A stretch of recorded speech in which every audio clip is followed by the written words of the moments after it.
Springfield Armory just released a new 13+1 micro compact called the HellCat. In this video, we're going to see if the HellCat has what it takes to be a top contender in the micro compact world.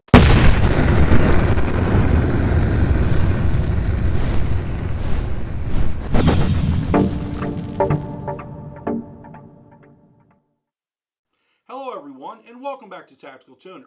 I'm your host Jason Brackney, and in this episode we're going to be taking a look at a new offering that just came out from Springfield Armory, and that would be the HellCat. Before we get into this review though, I want to thank our sponsors over at the Gun Dock, and I also want to thank Springfield Armory for sending this package out to us to review and take a look at.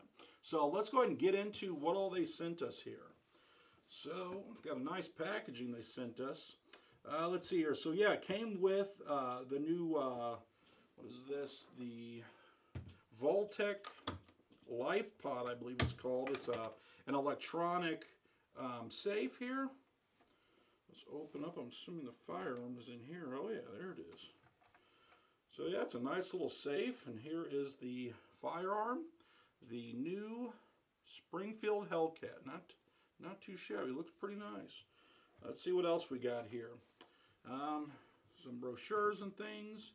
They also sent the new, let's see, the Crossbreed Reckoning holster, I believe it is. It'd be fun to check that out, see how nice that is. It's like some hardware for it.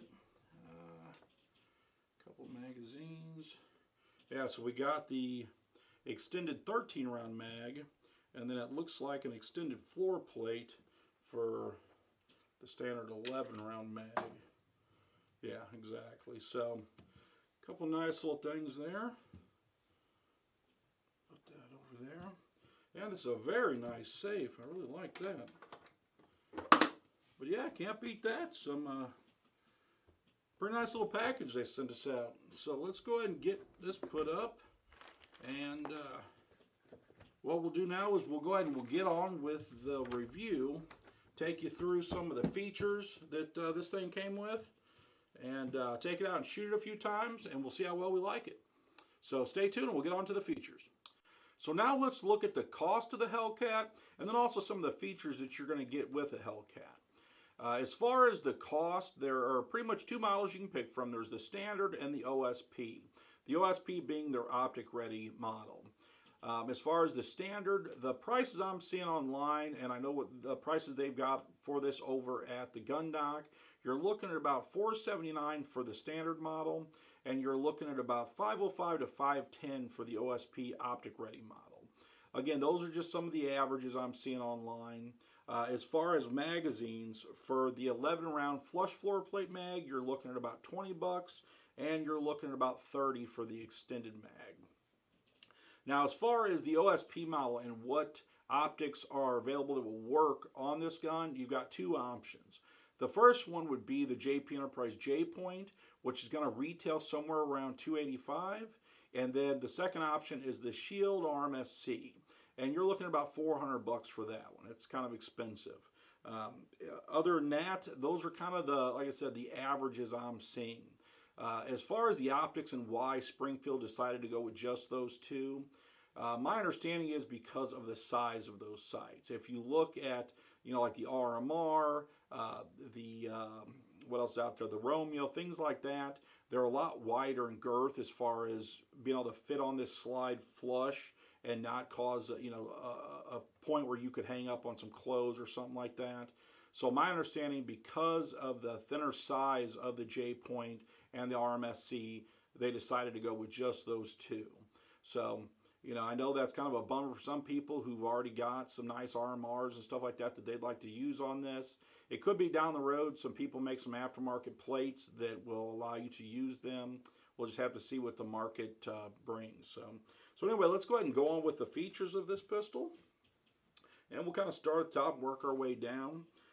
Starting at the top of the sights, this comes with the U-Dot tritium sights, and they appear to be pretty nice. They're nice steel constructed sights.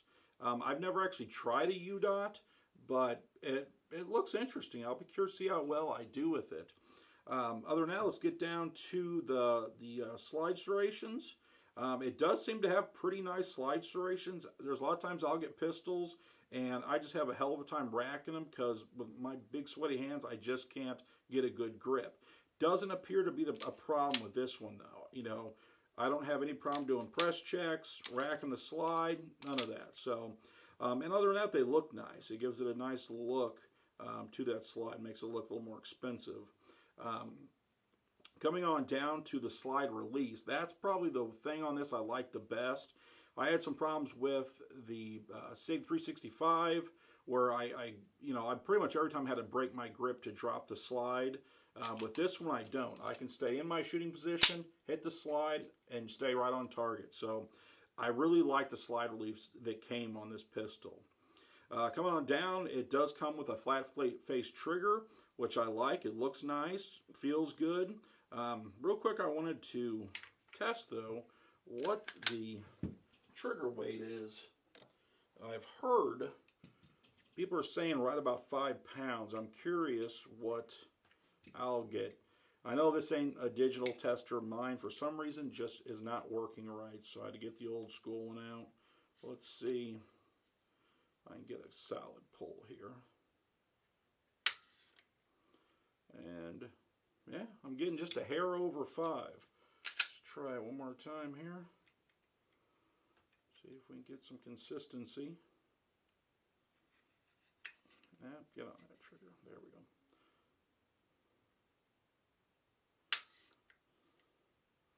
That was actually a hair under 5. So I'd say that's probably a pretty safe bet. You know, you're probably looking at right about 5 pounds. But the trigger feels pretty nice. You know, it's got a nice break.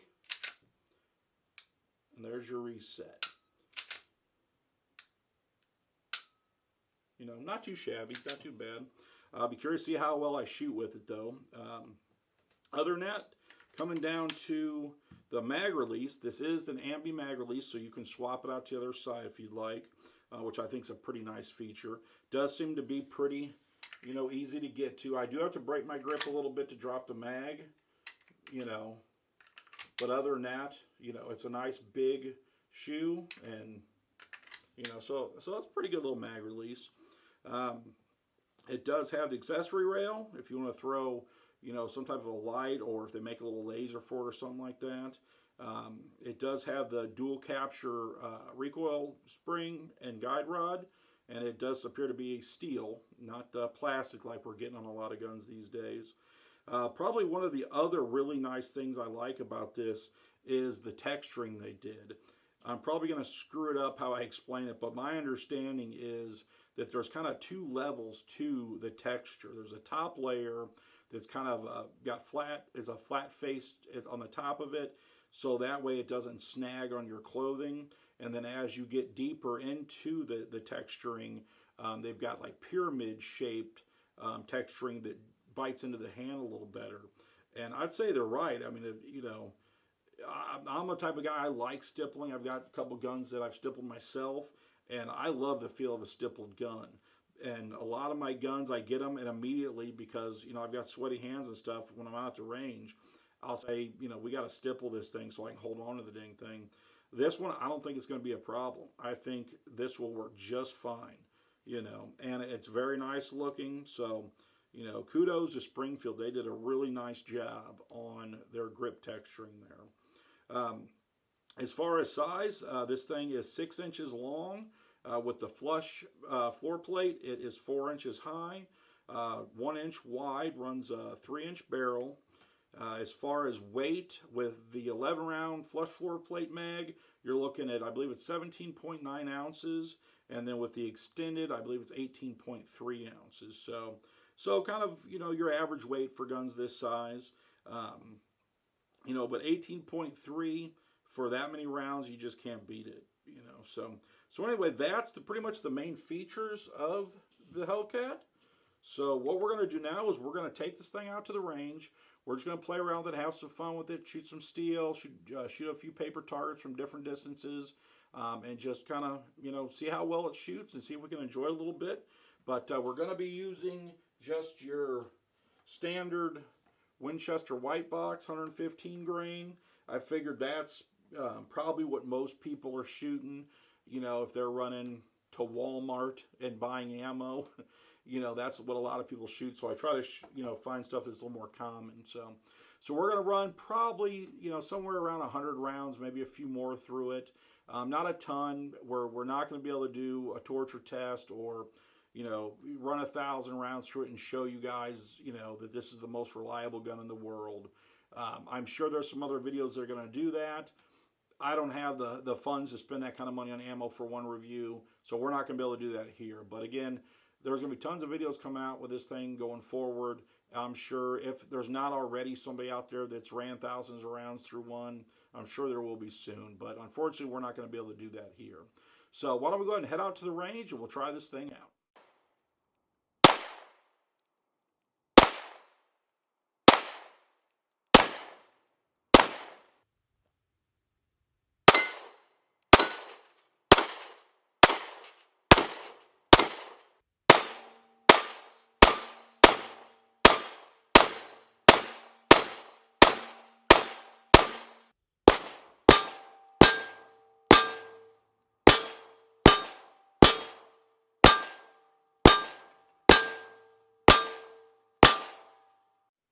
So for my first impressions after finally getting to shoot this Hellcat is I like the gun. You know, it handled very nicely. The control with this was just fabulous. I didn't get a lot of muzzle rise like I've gotten with some other micro compacts. It was very controllable, and it was a good shooter. You know, the trigger was nice. I was able to stay on target. I was able to get good follow-up shots. So far for the first couple mags I put through it, I enjoy the pistol. As far as right off the cuff, a few things I've noticed with it is, one thing is this magazine, this extended magazine. If you look, I don't know if you can see it on camera, but there is a whole lot of play in this extended magazine. You know, I think they could have done a little better job of fitting that extension to the grip, but I didn't notice it causing any cycling issues or anything like that, or any problems, but just something I noticed while I was out there. Other than that, so far, I'm not real wild about the U-Dot sights. Again, I'm not saying there's a problem with them. I'm sure there's a lot of you guys out there that shoot these, love them, and do just fine with them. I'm just not used to them. I'm used to a blacked out rear sight with a fiber optic front. That's pretty much what I've got on all my pistols. So again, I'm guessing that's more of a learning curve for me, just getting used to them than anything. But right out of the gate, I just didn't care for them. I like the trigger. The trigger felt fine. It was nice and smooth, nice break. I was able to, you know, reset and get good follow-up shots. So I like the trigger. One thing I noticed with this compared to the 365 and the 43X and, you know, some of the other, the Taurus, G2C and things like that, this was a lot more controllable. I don't know if you'll be able to pick it up in the videos, but I was getting very little muzzle rise out of this compared to those. So far I like how the gun's handling. I want to put a few more rounds on target though and get a little more used to this thing. So let's go ahead and head back out to the range and we'll take a few more shots.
Okay, so the gun seems to still be doing pretty well.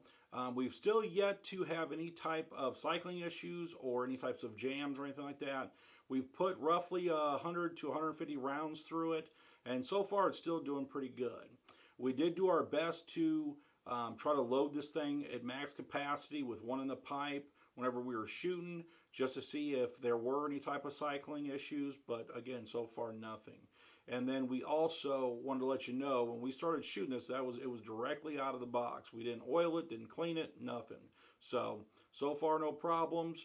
It's still good to go. I did want to show you guys, though, some of the targets that you've seen in the videos you just watched, so you can kind of see how well this thing's grouping for me. So here's the target at 10 yards. As you can see, I'm shooting a little bit low left. I do tend to do that with these micro compacts when I first get them. I don't know if it's just me getting used to them or just what, but it's not a bad group, but it is a little off target. And then also here at 15 yards, again, kind of the same location. The group definitely opened up a little bit, but you know, it's just going to take me getting used to this firearm, I believe. I do think there's a little bit of it that could be attributed to these UDOT sights. I seem to have a problem getting my windage alignment correct. You know, I don't know if it's just my eyes or just what, but that could also be attributing to it. If it was me, like I said, I would take this, put a blacked out rear sight, a fiber optic front, and I think I would get a lot better results.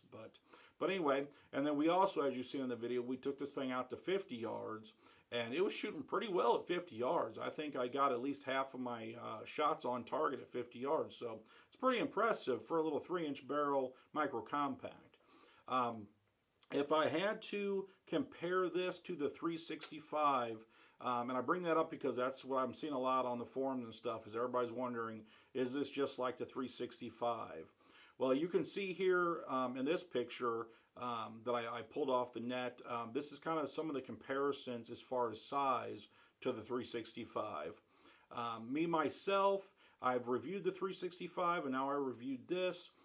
If I had to say some main differences, I would say the grip on this one I like better, and I like the texturing better. Even without the extended mags in either the 365 or in this one, I like the grip feel of this much better.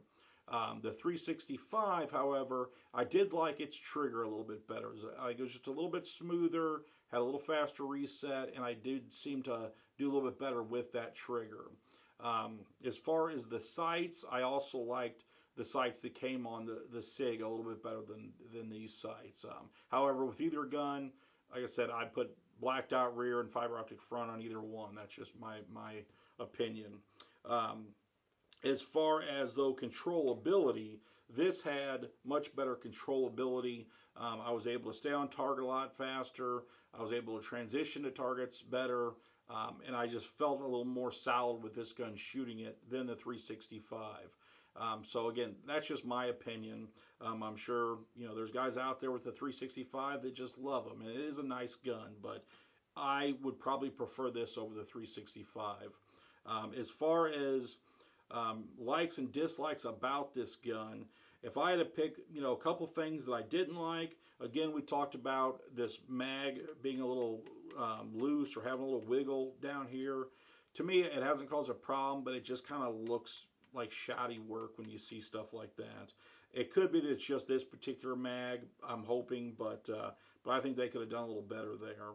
Other than that, again, like I said, I didn't really care for the sights that much, and that's probably about it as far as dislikes. Oh, I will say the one problem I had, and I know this is just because it's a new gun, but with both these mags, getting that last round in these was dang near impossible. We had to work to get the last round in these mags. Again, I know these are new mags. They need to be broken in. I don't know if I really even call that a problem, but I thought I'd mention it because they were stiff as can be. Those are the dislikes. As far as likes, again, I love the grip. I love the grip texture, and I love just the overall controllability.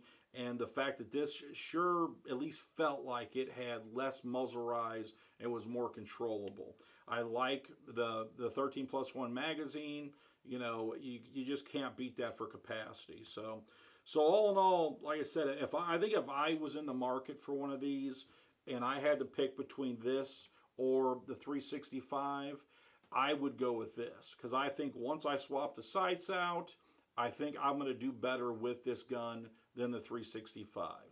Now, a lot of people say, well, you know, the 365's had some issues. That's correct, and we believe the majority of them have been fixed. However, there are still some reports popping up here and there of problems.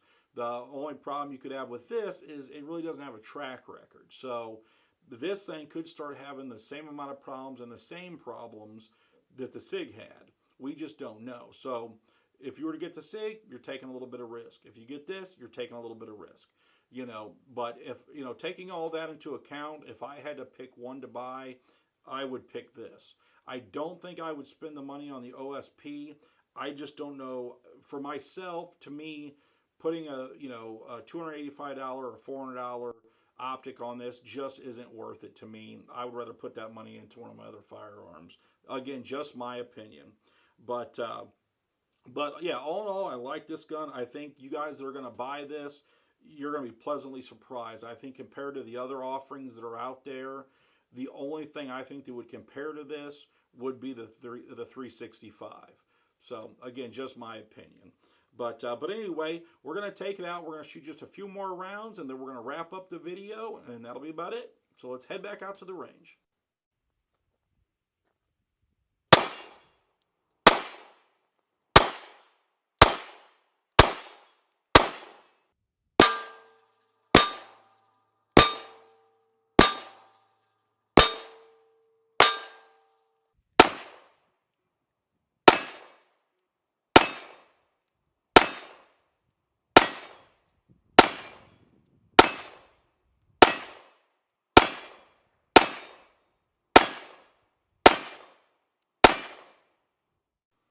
Well, that'll just about do it for our review of the new Springfield Armory HellCat. If you think you might be interested in this firearm or accessories for it, head on over to the gun dock, and I'm sure they'll take great care of you. You can also use promo code Tactical Tuner, and they'll give you 3% off your total order. Well, if you liked this video, please don't forget to hit that subscribe button. And if you'd like to find out more about Tactical Tuner, you can find us on Facebook and Instagram at Tactical Tuner. And you can also head on over to our website at tacticaltuner.com, where we have links to all the products that we review. Well, thanks again for watching, and until next time, we'll see you at the range.